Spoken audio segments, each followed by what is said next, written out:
Monica is on now. Sandy, if you want to do a sound check.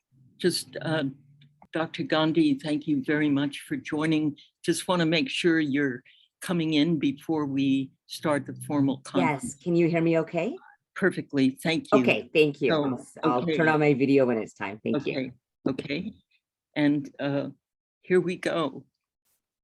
Welcome to our weekly Zoom news conference. I'm Sandy Close, Director of Ethnic Media Services, joined by my colleagues Pilar Marrero and Sunita Sarabji. Today, we return to the COVID-19 pandemic. Our focus is the effort to vaccinate some 28 million 5 to 11-year-olds in the United States. And by news accounts, some 700,000 5 to 11-year-olds have been vaccinated as of the first week.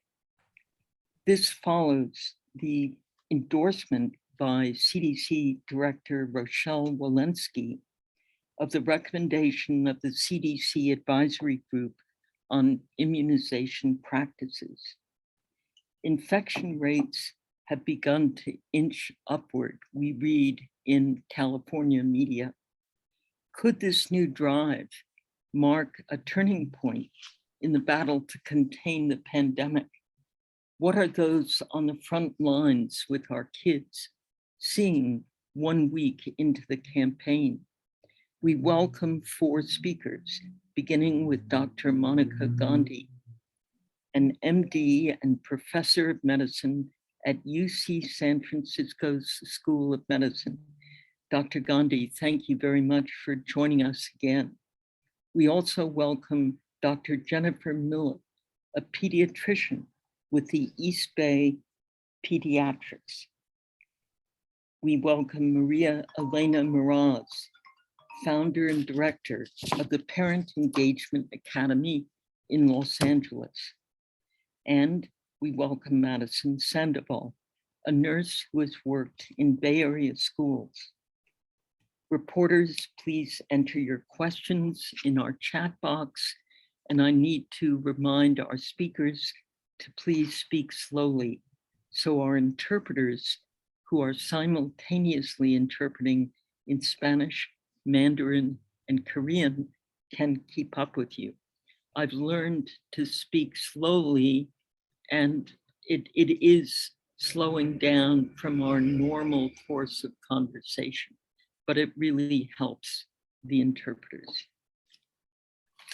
So, Dr. Gandhi, we begin with you.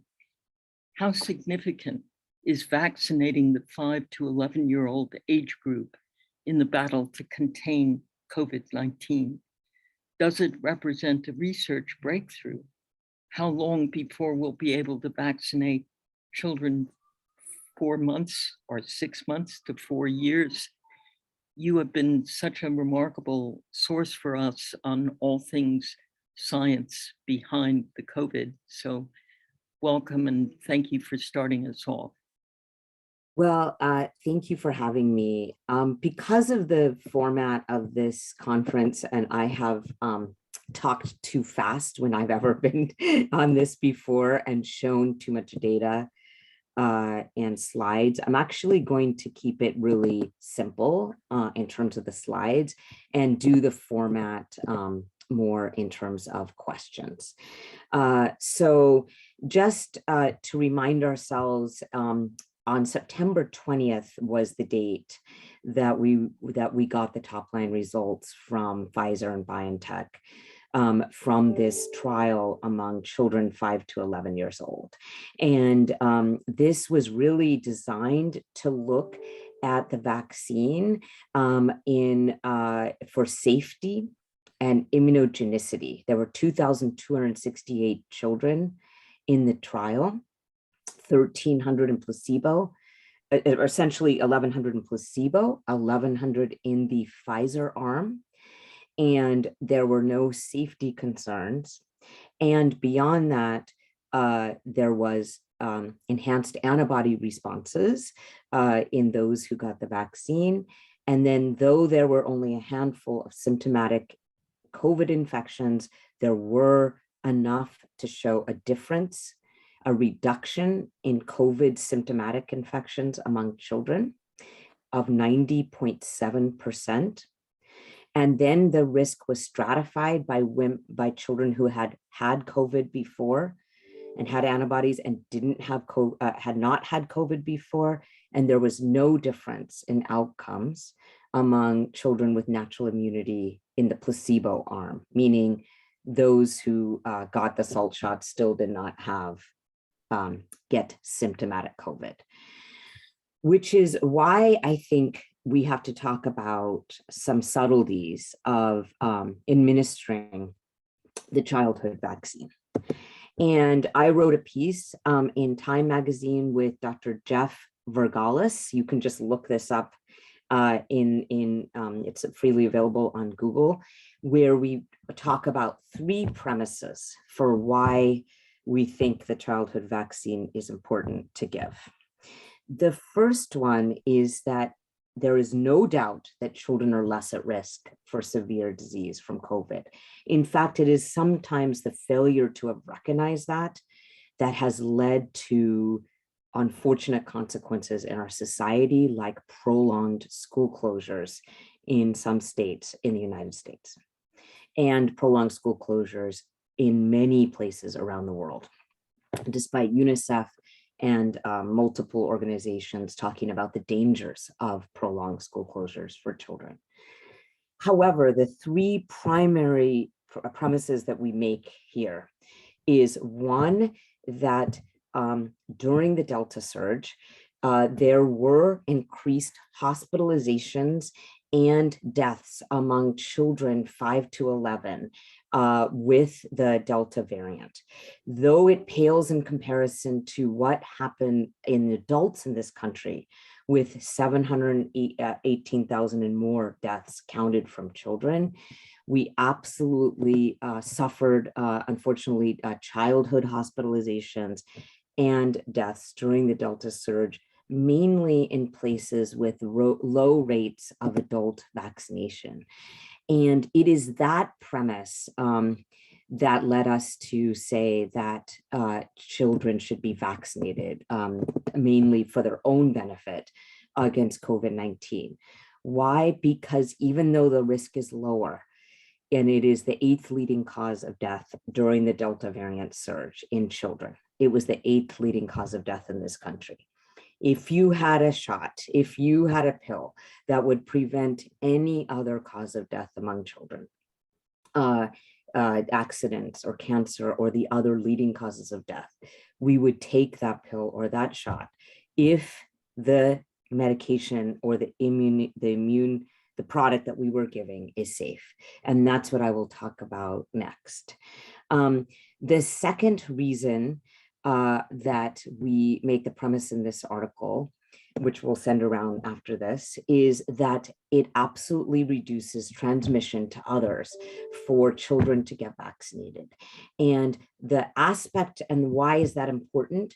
That is important because we all live in communities and we live with older parents and grandparents, and that is an absolutely acceptable reason, as long as the vaccine is safe, to vaccinate children.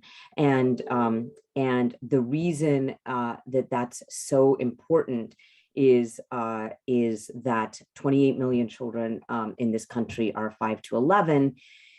It is disappointing, but we have not gotten to the adult vaccination rates that we would have hoped. And more and more of us becoming immune will help control the pandemic. And then the third premise that we make in our paper is really actually how to administer the vaccine. And the reason that I want to talk about that is I think that parents are concerned about safety, and I'm going to talk about that next. Parents are concerned about safety and the dosage, and I want to talk about that next, because I think that there are ways to ensure that we have maximal safety of this vaccine, and also administer it. So I'm going to go to just one more place on my slides and explain what I mean here. Let's talk about dosage just for a minute. The dose of vaccine for the Moderna vaccine that many adults received is 100 micrograms. That dose has not been approved for 12 to 17-year-olds in the United States, even though the company has filed for that authorization, because it is likely too high. And in fact, France yesterday, and other countries had done this before, has said that those under 30 should not receive the Moderna vaccine because of increased risk of myocarditis. So because of that, it is not 100 microgram dose, and that is not something that we need to think about in terms of dosage. So what is the dose of the vaccine for the children? Well, the dose for adults for the Pfizer vaccine and for 12 to 15-year-olds is 30 micrograms. So that is the dose that 12 to 15-year-old will have received, and that is the dose that adults will have received. However, the dose for the children 5 to 11 is 10 microgram. And the reason that that dose was chosen is not actually purely because of weight, because it is not actually weight-based. Children have a very active immune response, and even at 11, after 2 to 3 months of age, they have a very robust immune system. That's where the immune maturity is reached, and they will respond actively to even less of a dose. So that was the FDA and Pfizer's listening to the FDA recommendation that when they were testing it, they were going to test higher doses of the vaccine in 5 to 11. And the FDA told Pfizer, no, don't do 20 micrograms, let's stick to 10, because of the rare causes of myocarditis. So let's talk about that, because we have to talk about that when we speak of the childhood vaccine. There are reasons to believe that there is better effectiveness and safety if the 10 microgram doses for 5 to 11-year-olds are given with longer spacing in between. This is not a CDC ACIP recommendation. This is a recommendation that I make as an infectious disease doctor and someone who is familiar with principles of vaccinology, that 3 weeks between doses are very short. In fact, only the rabies vaccine has 3 weeks between doses, but usually a principle of vaccinology is to give the prime dose and then a booster or the second dose later to give time for the immune response to form. And this is a paper from Cell that showed us that we see better antibody responses and importantly, what are called T cell responses, which cause enduring immunity in those who are given the dose 6 to 8 weeks apart instead of 3 weeks apart.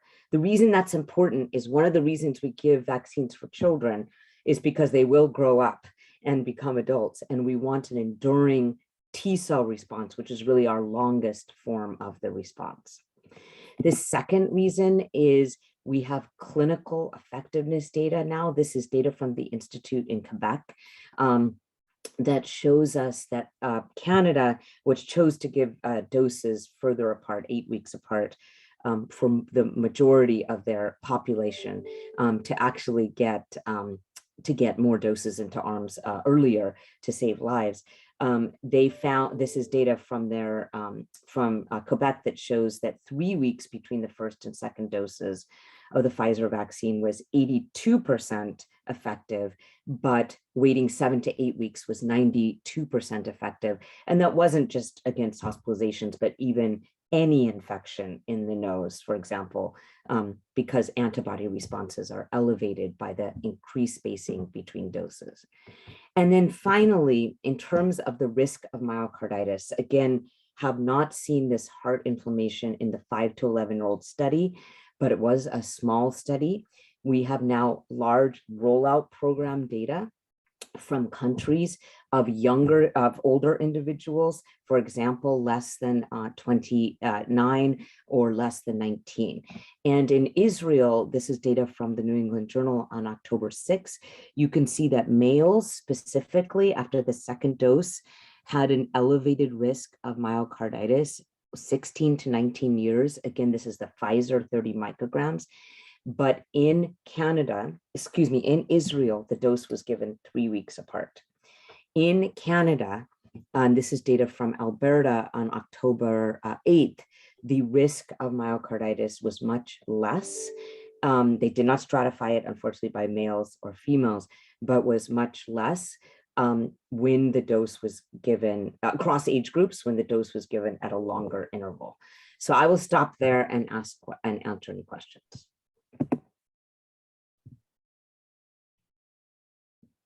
That is a lot to absorb. Thank you very, very much. And thank you for speaking so slowly. Really was very easy to follow what you were saying. The first question comes from Sunita Sarabji. Sunita, do you want to ask your question? Sure. Dr. Gandhi, thank you so much for joining us. And I wanted to ask sort of a long overview question. In vaccinating 5 to 11-year-olds, how close do we get to that 80% herd immunity that we've all heard as the benchmark for creating a safe society? If we don't, what prevents us from getting to that watermark? Well, it's a very good question. And I will say that you will hear the phrase herd immunity has really disappeared, unfortunately, after the emergence of the Delta variant, only because in strict definitions of infectious disease epidemiology, this highly transmissible variant made it difficult to think that we will get to herd immunity. Instead, we will get to a concept in infectious disease called control. And what control means is that we will always actually have to be vigilant about vaccinations and treatment for those who decline vaccination, which very thankfully 2 antiviral treatments are on their way in the next month and a half. But what control means is that we vaccinate as much as the population as we can, and have immunity in as much as the population as we can, which keeps the virus to lower levels. It is true that 5 to 11-year-olds being vaccinated would, in our country, be extremely helpful because we are still at about a 68% full vaccination rate across the country among eligibles over the 12, and really did not change as much of that equation as we had hoped through the Delta variant. And so the 28 million children will add more to our immune pool and have the virus be able to find fewer and fewer susceptible hosts. Natural immunity also will, in a very difficult way, will also lead to more immunity in the population. Thank you for that. Our next question comes from Henrietta Burrows. Henrietta, can you ask your question? Thanks so much, Sandy. Dr. Gandhi, you might very well have answered my question. I recently received a booster shot, which was 50% of the regular dosage. And I was wondering how the dosage for children compared. And I think you said something like it's 10% if it's Pfizer. Well, so you received a Moderna booster, and that means that you got a 50 microgram dose, because the Pfizer booster is the same dose as we get for the first and second doses. So the way to think of the dosing is usually Moderna is 100, but the booster that's been approved is 50 micrograms, so 50% of that dose. Pfizer is 30 micrograms for all over 12, and the third dose, if you get a booster, is 30, that same 30 micrograms. And the Moderna vaccine has not been authorized in this country for 12 to 17-year-olds because 100 micrograms is likely too high for that age group. And in fact, again, France just yesterday said they will not be administering Moderna to anyone under 30 because of increased risk of myocarditis, especially in males. So Pfizer is what's the preferred agent for anyone 12 to 30, at least in other countries. And in this country, is the only agent approved from 12 to 17 years old. And for the little ones, the 5 to 11, it is a 10 microgram dose, and the 6 months to 4 years dose that's being examined, and we will have data on in maybe a month and a half, is a 3 microgram dose. Okay, wonderful. What is it for teenagers? Teenagers, it is actually the same. It is the 30 microgram dose that we give adults for Pfizer. That's the only one approved for teenagers in this country. It's the same dose. Okay. Thank you. Wonderful start to our briefing, Dr. Gandhi. I'm going to move on to our next speaker. I do want to welcome our speaker who's just joined, Madison Sandoval. Thank you. We are delighted to have you also on the conference. And also we have a question which is very important relating to how parents from Latino communities are responding. And I think our third speaker will be able to address that directly.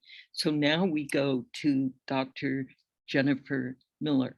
And really happy to have a perspective from a pediatrician on the front lines. And I would like to just start by saying that you have a very wide spectrum of parents and kids you serve. Hearing from you on the reactions you're seeing, your key concerns about this group, and why this campaign is so vital in your view. So Dr. Miller, thank you. Good morning. Thank you so much for having me. I'm really happy to be here. What am I seeing in my office? I'm seeing a wide variety of things. It's quite striking, actually. Dr. Gandhi mentioned that September 20th, the shots became, well, the research came out that the vaccine would be licensed for children. And parents started beating my door down. We received phone calls and emails and text messages of families that were just eagerly awaiting the vaccine for their children. They were very excited to be able to come in. Kids are never excited to get vaccines, and now kids were excited to get vaccinated. They were comparing when they could get vaccinated versus when their friends could get vaccinated. And so I was very gratified to see so many families that were eagerly awaiting the shot. Families were looking forward to being able to resume some semblance of normalcy in their lives. They could not worry about having to isolate and quarantine. They could be able to spend full time at school and not worry about getting sick. Families could think about traveling together as the holidays come. And so one group of patients were very eager. And then there's the other group of patients who have been more cautious and more hesitant. We definitely are seeing this more commonly in communities of color and minority communities, but not across the board. All my hesitant patients are not necessarily families of color. But these families took a pause and they really were interested in waiting and seeing. They say, well, I'm vaccinated. I believe in it. I believe in science. I know I'm vaccinated, but I'm afraid. I'm afraid to get my children vaccinated. I'm afraid because they might have long-term consequences that I don't even know of now. I'm afraid because they may have side effects. And I'm afraid to have that power to make that decision.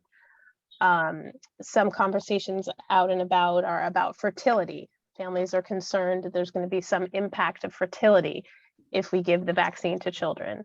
And all the data has shown that there's no involvement, no effect on fertility.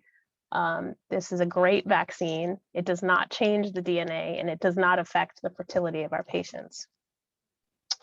They're also worried, as Dr. Gandhi mentioned, about myocarditis as the inflammation in the heart. And so some of them say, I want to wait and see how that goes. We know that the COVID virus itself causes myocarditis. And of the patients who did get myocarditis that got vaccinated, they were all generally mild cases. They were cases that went away on their own, and they were cases that did not have long-term consequences. So I've seen both groups in my office, which has been quite interesting. The wait and see group has concerned me, has bothered me, because in the last 20 months, I've experienced dealing with such high numbers of suicidality, depression, and anxiety. So not only are we dealing with a pandemic because of COVID, but we're dealing with a mental health pandemic.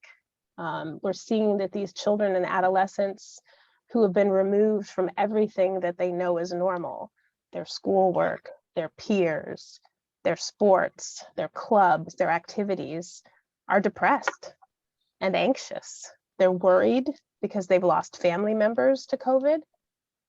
They're sad. They're depressed because they can't be around their friends because their families have been so worried about spreading the virus. And the hope for us was that once school started, the depression and anxiety would get better. And it has a little bit, but there's a very large number of patients that are still really suffering from depression and anxiety. For the first time, I have an 8-year-old patient who's cutting, self-harm, because her anxiety is so high. I have patients that have been admitted to the hospital for suicidal thoughts or suicidal gestures.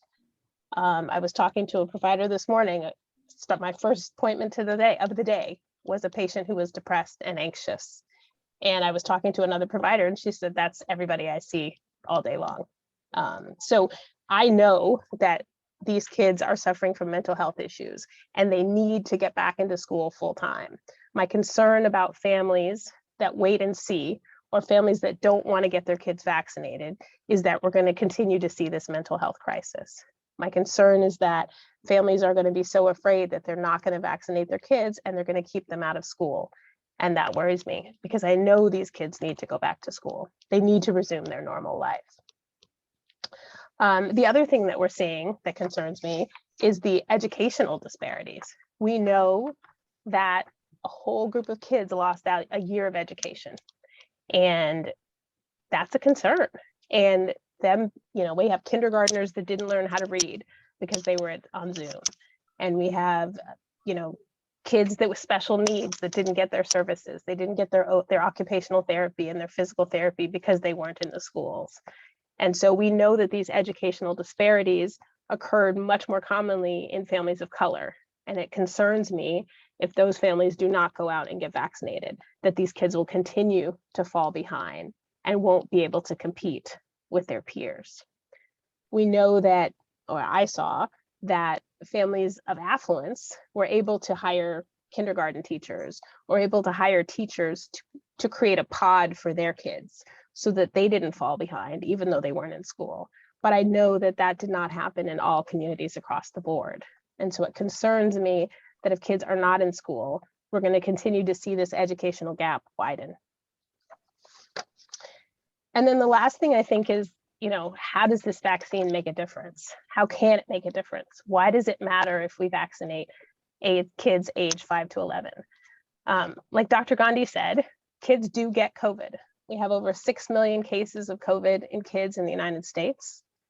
Thousands of kids were hospitalized for COVID, many of which were in the intensive care units in our country, and hundreds of kids did die from COVID. It is nowhere near as severe for kids as it has been for adults, not in as large numbers, but it's not nothing. These kids do get affected, both physically and emotionally. And so it is important to vaccinate them, to give them that protection. As Dr. Gandhi said, if there were another way that we could prevent kids from dying, we would do it. We give vaccines to kids to prevent disease. And this is another instance of an opportunity to give vaccine to prevent illness. The other thing is that a decision not to get the vaccine is a decision to get the virus. It's not going anywhere. It's going to be here, you're going to get it. And the hope is that if you get vaccinated, your disease is going to be more mild. You're not going to be hospitalized. You're not going to be at as much risk for death, for morbidity and mortality. And so we know that this vaccine prevents serious illness in kids just like it does in adults. It also helps protect the people around us. It helps protect our grandparents. It helps protect our mothers and fathers, our families with chronic disease. We know that in our communities of color, the incidence of diabetes and high blood pressure and high cholesterol is much higher. And those are the families and those are the communities that are adversely affected by COVID. It is so much more important for that community, for this community, to get vaccinated because we have to be able to stop the spread of this virus. So it's important to protect yourself and your family and your children. And then the last thing is that we are seeing that the numbers are going up in California. They've started to uptick lately, which is very concerning because in California, we're a better vaccinated group of people, but we're seeing that the numbers are going up and that concerns me. We know that we were together at Halloween, and so we expect that some of the surge is due to that, but we know that Thanksgiving and Christmas and Hanukkah and the holidays are coming around next. And we know that that's when the flu typically spreads because people come together. So COVID will be the same and it will spread when people come together. So it's also more important to get your kids vaccinated now before the holidays so that we can try to prevent the spread as much as possible. Thank you. Thank you. That was a terrific perspective from the front lines. We have a question from Anthony at Vincula. Anthony, do you want to ask your question? Yes, Dr. Miller, you have addressed this briefly. There has been a higher number of heart inflammation cases particularly among boys and young men. So if you were a parent, right, is that hesitancy valid? If you could address that. So parents' concerns are always valid. I always try to, validate what they say so they know that, they're asking reasonable questions. What I found both in educating myself and going to talks and hearing from vaccine experts around the country and the world is that myocarditis, COVID, the virus, causes myocarditis. And the myocarditis caused by COVID, the virus, is much more dangerous and much more risky for our patients. So what I have told families who have asked me about this is that there is a small chance of kids that are vaccinated. But although when Dr. Gandhi was giving her data, she said that they didn't have any cases in the vaccinated study. That is the reason I think that the study went on as long as it did, because they wanted to be sure that these kids weren't getting myocarditis. But that in the case.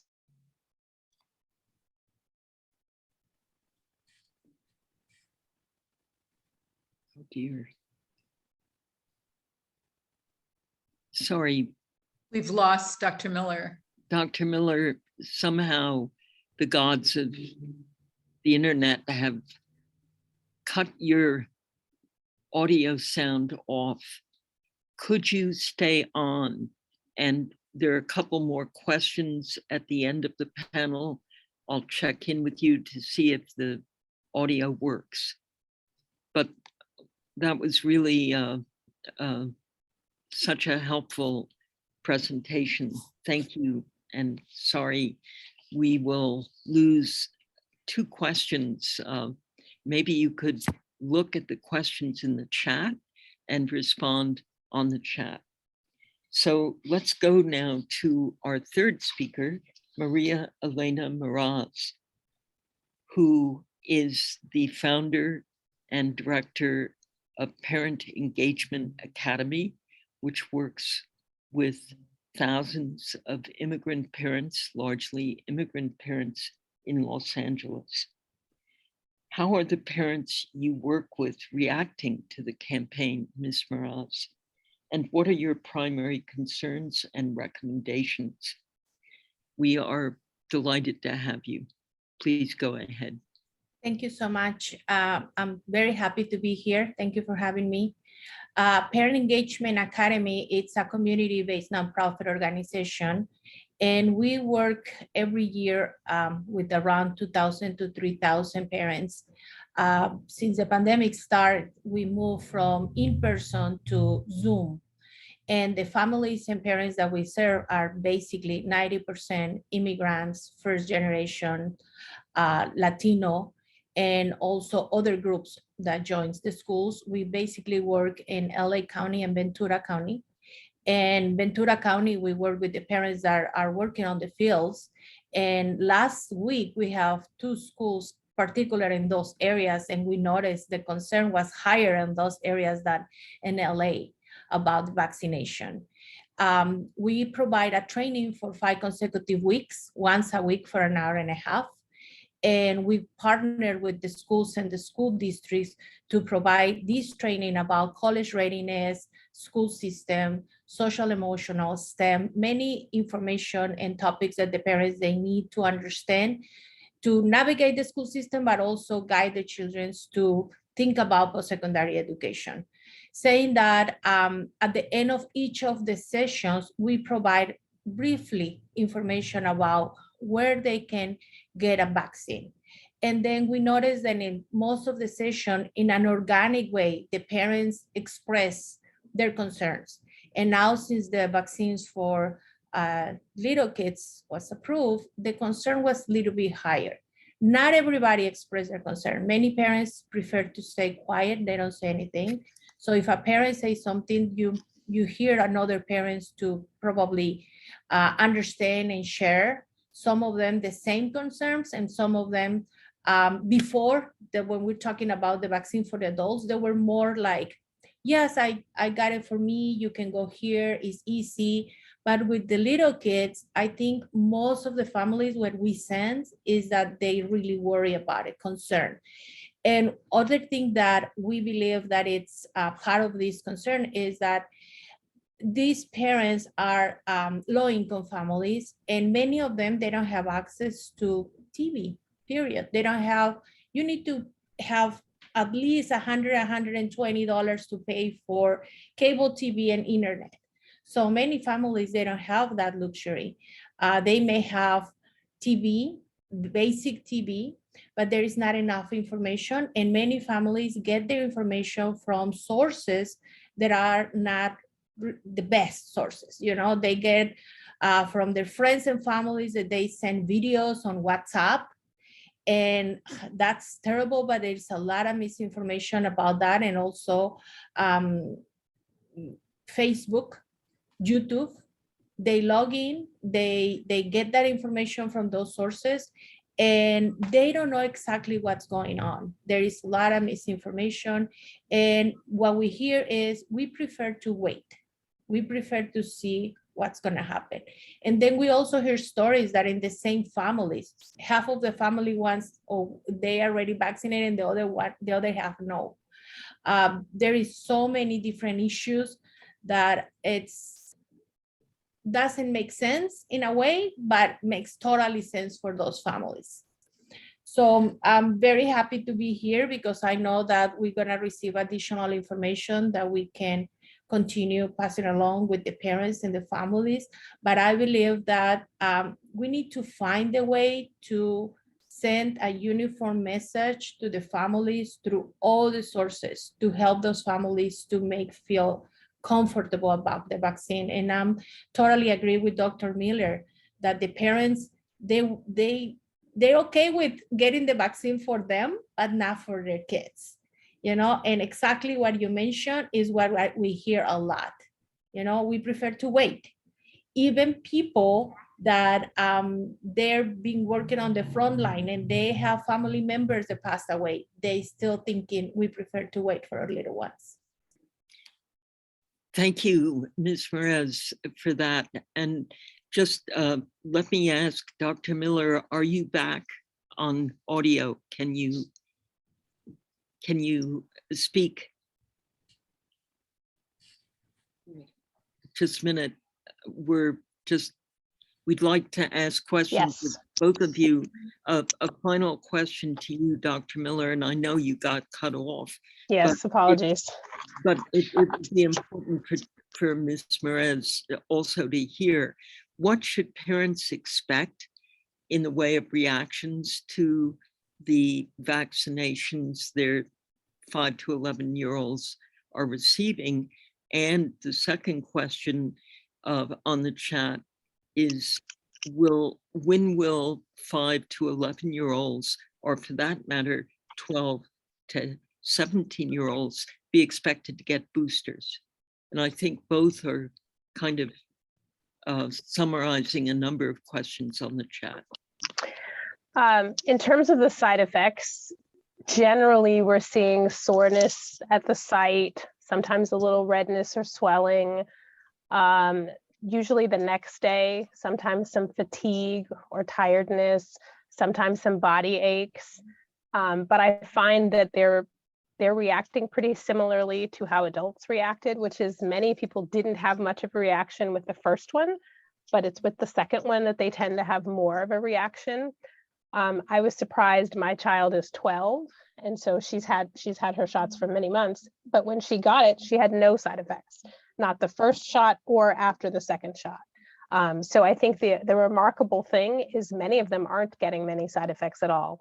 If they do, it's usually a mild headache, mild body aches, and usually soreness at the site. Right. And about the booster shots. So the boosters, it's an interesting question. I'm almost curious to see what Dr. Gandhi would say about this. A lot of medical professionals are still sort of waiting to see what's going to come down the pike about boosters. It is clear that high-risk populations like myself, or people that are on the front lines or immunocompromised, the elderly, should get boosters. It's not as clear about people who don't have chronic illness and people who are healthy, and children in general. So I think that the conversation is still on the table, but if it comes down to boosters for them, it will probably be, again, at least 6 or 9 months after this first set is over. And as Dr. Gandhi raised the question of, are we giving the shots too close together in the first place? Will they extend it to 6 or 8 weeks between the two shots? I mean, clearly we can't do it so much right now because we've already started and patients are planning to come back in 3 weeks or in 2 weeks to get the second shot. But I think there's lots of research on that, lots of questions in that one. Great. And I agree with you, So- Dr. Miller, about the boosters for children would probably need evidence in the same way that the FDA has really asked for evidence for just older immunocompromised and Great. people with a lot of exposure. Great. Let me go back to Ms. Meraz now. Much of what Dr. Miller said that really made a deep impression on me was the mental health needs of children who are disconnected, isolated, and really their whole lives have been disrupted. What are you seeing in terms of the parents you work with? Are they talking about mental health issues among their kids? And to what extent do you think the schools are geared up to address those mental health needs? Yes, they do. They worry, they're concerned, they see all different kind of behaviors, and the schools are very concerned too. The schools are working, the schools in the school district that we've been providing our program, they're working a lot with the social, emotional, and providing services, additional services for the students. And many parents understand that even if they're not agree with vaccination, they don't have an option. They have to send these kids to school, the children to school, because they have to go to work. And it's create a lot of anxiety in the houses, in their homes, and because there is parents that they don't believe in the vaccine at all, but they have to send the kids to school. So we've seen all those comments, and the parents share that.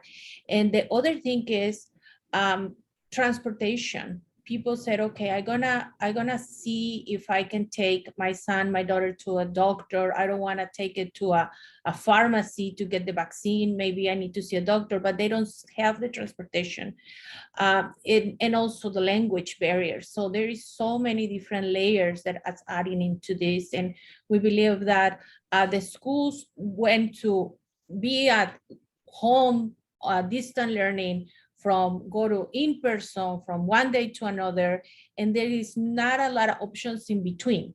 You know, it's independent studies or in person. So there is parents that they really need something in between for their mental health. And some schools are trying to see that that's going to be an option probably, and they try to figure it out, but it's been really hard for many families. That's what we hear so far. And Dr. Miller, do you have a follow-up to Maria Miraz's comments? What would you advise her to tell her parents? Yeah, I mean, she brings up a lot of really good points. Those are all accurate. I've been telling parents to get the vaccine wherever you can. I don't think as much as I love to see my patients, you don't have to go to a doctor's office to get the vaccines. The pharmacies are open on the weekends and they're open longer hours, and you can walk in many places. Sometimes you have to sign up for an appointment. But I do encourage families to go wherever they can to get the vaccine, including a CVS or a Walgreens or a Rite Aid, because the important thing is getting the vaccine into the arms. Okay, thank you. I'm going They to don't charge. Someone said pharmacies charge. It's free. The vaccine is free to everyone wherever you get it. Not have a charge.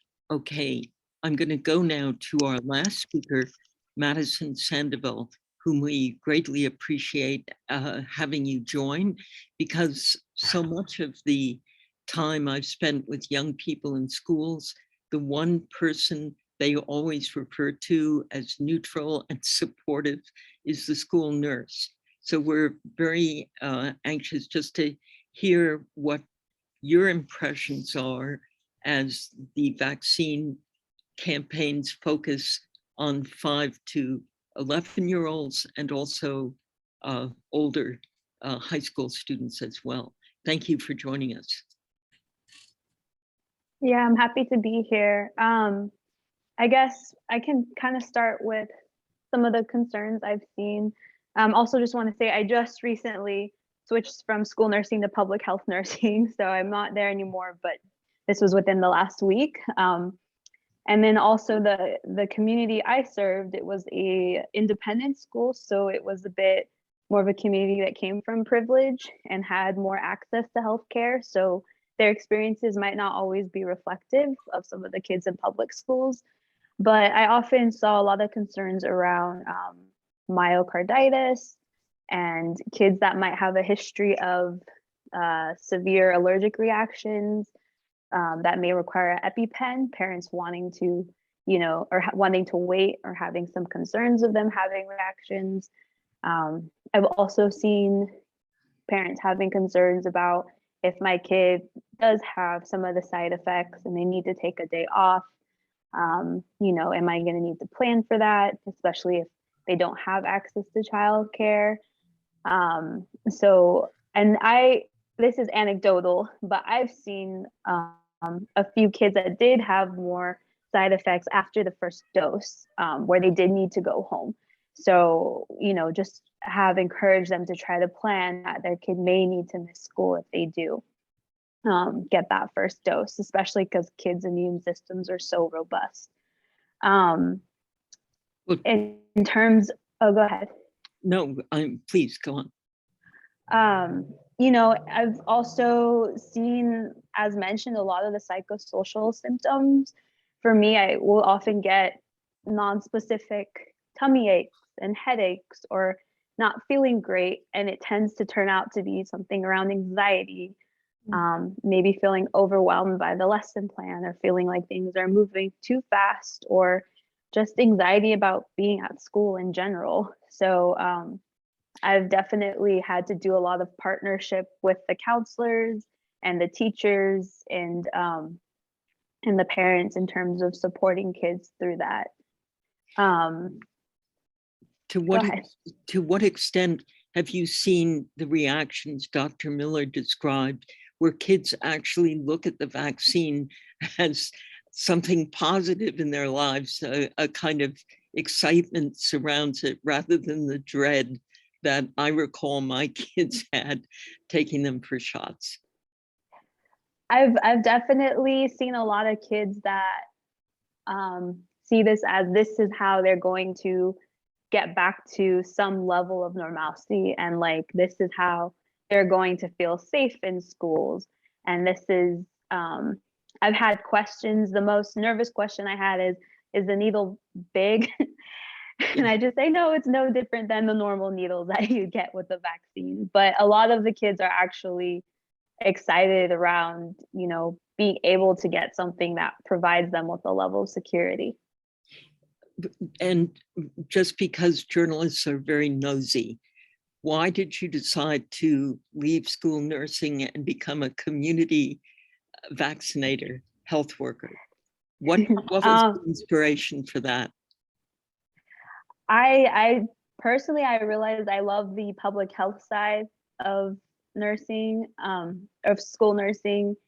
And I love the school, but I missed working with underserved communities. So this position, I'll be with unhoused populations. And it just for me fits better, but I will definitely miss the kiddos. Will children who are 12 to 17 and are unhoused, maybe disconnected, can they access the vaccine without having an official guardian's approval? That's a good question. I'm actually unsure about that. I haven't had to deal with that. I know that for testing, they've allowed it for ages 13 and up. You can access it without needing a guardian's approval. For vaccinations, I'm unsure. But generally, if you are unhoused, you're a ward of the state. So you can get approval, I believe, through the judge. Great. Well, thank you for, and really, we may come back to you to hear from you on your experiences as a community vaccinator with the unhoused. Please know once you're on these panels, you're in the network for life. Okay, so thank you very much. Sandy, could I ask a quick question? Yes, of Madison. Go ahead. Of Madison, yeah, Madison. You know the dynamics of a schoolyard. Do you envision kids forming cliques, of the vaccinated and unvaccinated, or school bullying as a result of not being vaccinated? I can definitely see potential for that happening. And I think that's why it's really important for schools to just get ahead of that kind of dialogue and really focusing on, vaccines benefit, but also not assigning blame or shaming any child because it's ultimately not their decision. And that's why it's really important to do things like this for educating the parents to help prevent that. And then also just really extensively focusing on that social emotional learning and supporting each other through that is super important as well. Elena, do you want to answer that as well? You bring up a great point. Parents are expressing right now that there is a lot of cyberbullying and bullying, and it's been a great concern. All the parents are talking about that on the classes, and now I see that can happen, because there is families that totally don't believe in vaccination.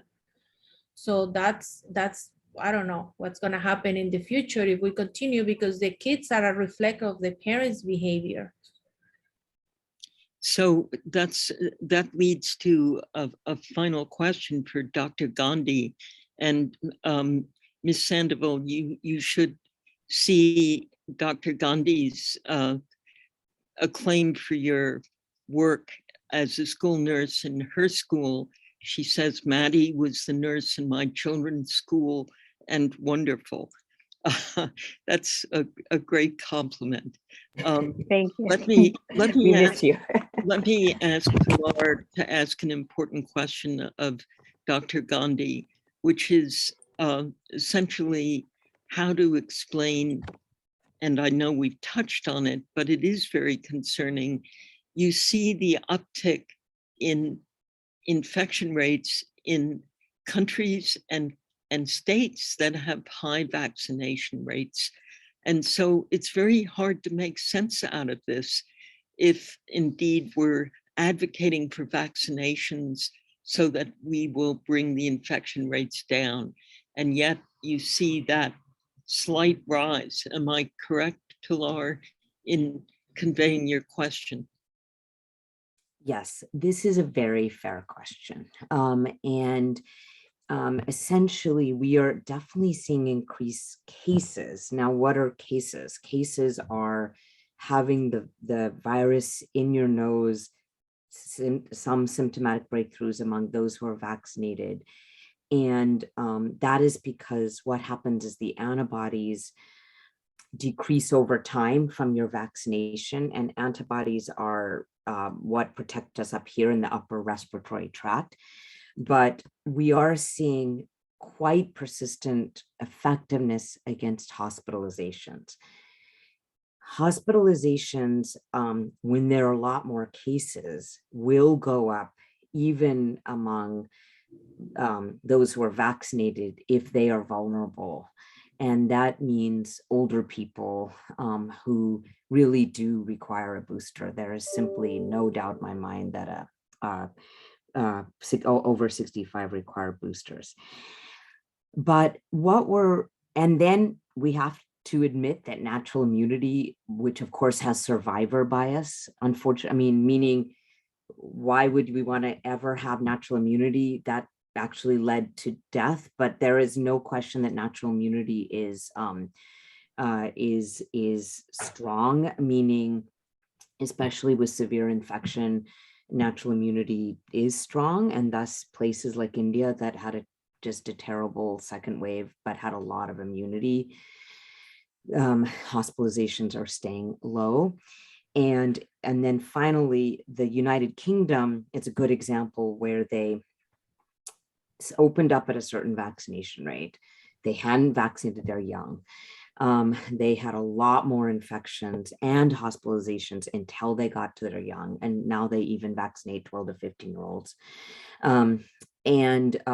But that hybrid immunity that occurred where people got infected on top of their vaccination ends up letting you see the entire virus after you've been protected by the vaccine, and they are having persistent decreases in cases. Every once in a while you get a film.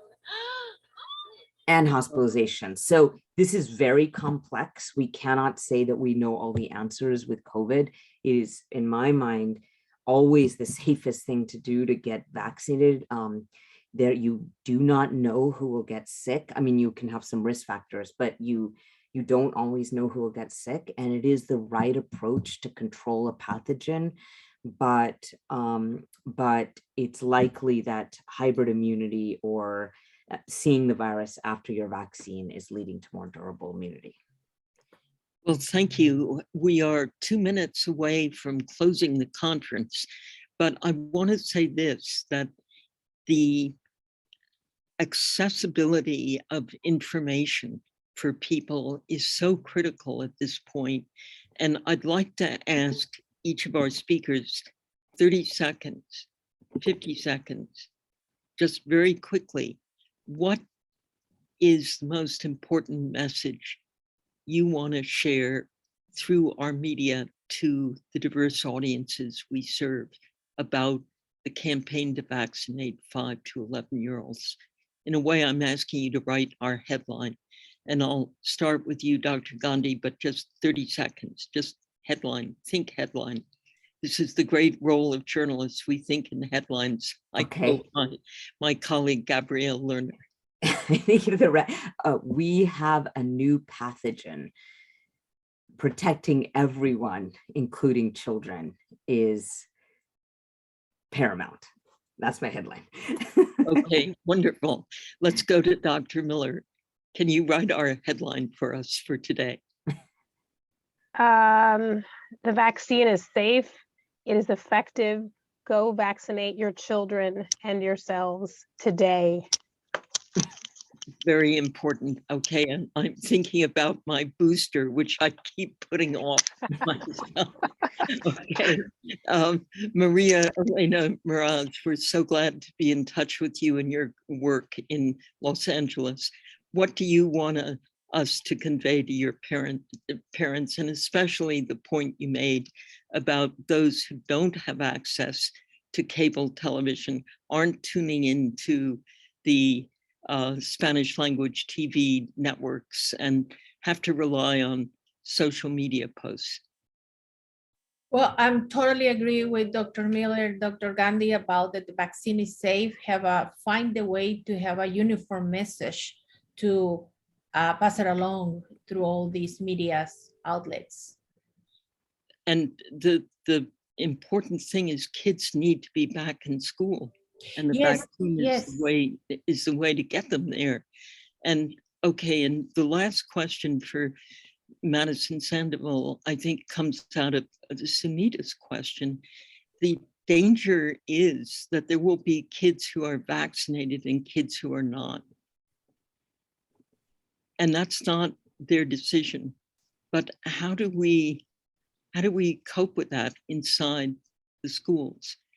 Can the schools protect the kids who haven't been vaccinated? Or are they going to be sort of scapegoated?